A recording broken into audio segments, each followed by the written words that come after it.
Hi, welcome to the shed. So this video is going to be about peat and peat based composts, why we need to start looking for the alternatives and what are the alternatives. So why do we need to use an alternative?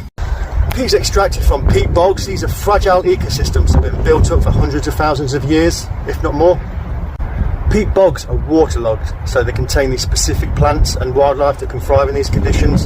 So by removing peat, we're taking away their homes. And when the peat's extracted, it releases carbon dioxide into the atmosphere, and that's contributing to climate change. So I've teamed up with Miracle Grow to get the message out there. They're pushing for the ban on peat to come into legislation, and for the last 30 years they've been developing the perfect peat-free compost. Let's try it out.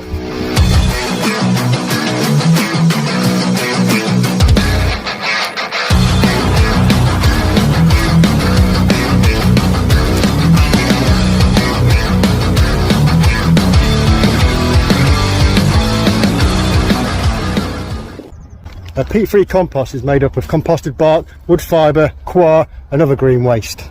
Okay, so let's have a look at the important stuff. You can clearly see it's peat-free, it's for fruit and veg, and it's got plant food. It also shows it's part of the responsible sourcing scheme, so everything inside it is sustainable.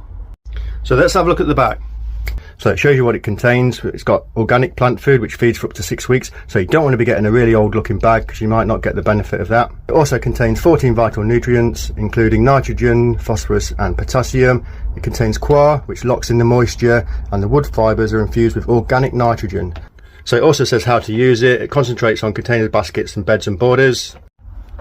And it has some useful tips, including this one, which is, you're going to get a few more bits in the bag. Always check before you water, you don't want to be over watering it, and feed when needed. So I'd use this compost for more mature plants like tomatoes and chilies when I finally put them on in the greenhouse. I wouldn't use it for seeds or seedlings because it's got plant food in it and that's going to be too powerful for them.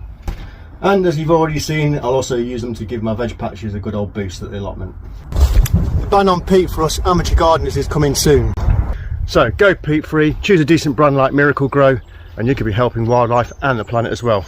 That sounds good. Cheerio.